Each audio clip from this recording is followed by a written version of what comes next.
If we ever, I've decided to try to keep score of some of the crazy crap that the government does with housing. So I made a list just this morning, and I said, okay, what's the programs the government ran up to do with housing, to fix housing in Canada, that were total and utter fails, like failed bad, like faceplant fails, all right? And what worked? So once I wrote it all down, it was kind of, I still use a pen sometimes. I know it sounds crazy. Everybody just makes notes in their phone, but I'm old. I'm old. I use pens sometimes. So what failed bigly? What really failed? Well, they brought out a program 2.5 years ago that was a shared equity program. It was literally nuts. Like the day it was offered, everyone in the mortgage industry said, this is nuts. This is absolutely stupid, and the government should be ashamed of themselves. Shared equity was that the government would toss in, you put in 5%, the government puts in 5% of your down payment to help you with the down payment.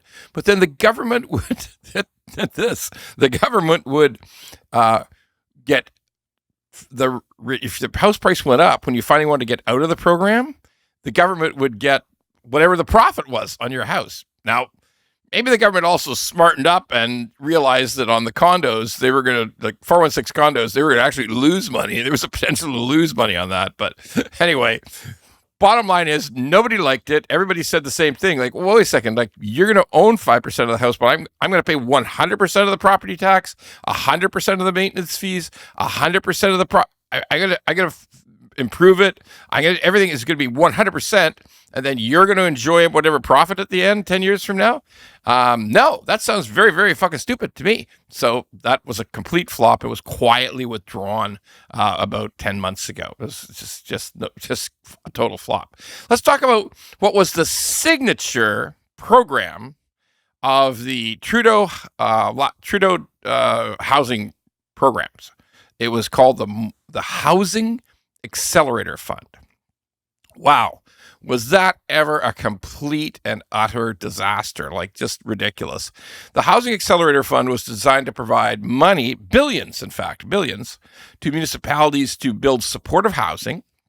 That's something the government's talking about doing again, which is not housing to buy. This is housing to support people who need subsidized rents in various municipalities across Canada. And it sounded good, but the main push of it is, if we give you this money, municipality, you have got to change your approach to land use. You've got to make sure that there's on big lots, big single family lots, you've got to allow for fourplexes to be built.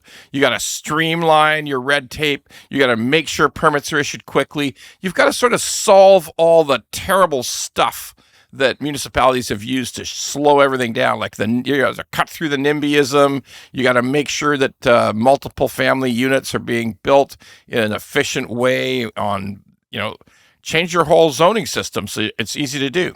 So how'd that work out? No, that didn't work out at all. I mean, yeah, they're poured some money into expensive subsidized housing, but the municipalities just got worse. In the course of the time of the Housing Accelerator Fund, municipalities actually raised development charges. Some municipalities raised development charges up to 50, 60, 70% during the course of the Housing Accelerator Fund program. And of course, you're never going to hear anything more about it. I mean, that was a complete failure. Next, a small program that was announced with a lot of fanfare by Chrystia Freeland, the former finance minister, which was the laneway and basement suite program through CMHC, where they would give money, give refinancing money, give construction money if you wanted to add a laneway unit or a garden suite in your backyard of your house, and also put in a basement suite. They would give a substantial 90% financing, including construction draws, right up to 90% to $2 million. So it was quite an aggressive program and a complete and utter fail, because lo and behold, it's subsequently been learned in the last year that this laneway garden suite thing's been getting going, that actually it adds no value to the house at all. Yeah, I know. Everybody says, well, wait, Ron, you're wrong. In Vancouver, blah, blah. Look, basement suite, fine. It adds some value. Turns out in Toronto in particular and all through southwestern Ontario, adding a laneway suite is does nothing for you.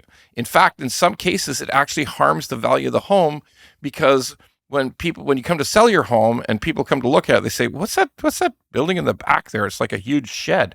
Oh no, that's a mother-in-law home. That's a garden suite that we put up at great expense, $480,000. Really? Yeah, no, I don't want that at all. Like, no, that's not my vision of this property. So you actually lost a huge portion of the buying pool, and it's subsequently been learned that it's just not in most people's interest.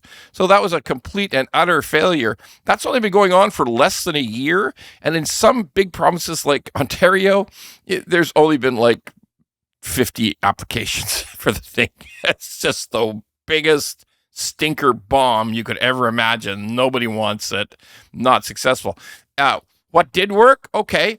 Absolutely 30-year amortization for CMHC mortgages, for low down payment mortgages. Absolutely worked. Made total sense. It literally makes no sense in the world that we've had 30-year amortization on conventional mortgages with 20% down or more for a couple of decades now, that we refused it on CMHC. That was just totally stupid. And the correction of that has had a great uptick. It's well accepted. It's helped a lot of people. It's gotten a few more people into home ownership. Absolutely a smart move. The increase of the cap used to be $1 million cap on CMHC. You could not purchase higher than $1 million. It was increased to 1.5 million. Not a ton of uptake, but some uptake, and people appreciate it. And by the way, it all has stayed at fairly low levels.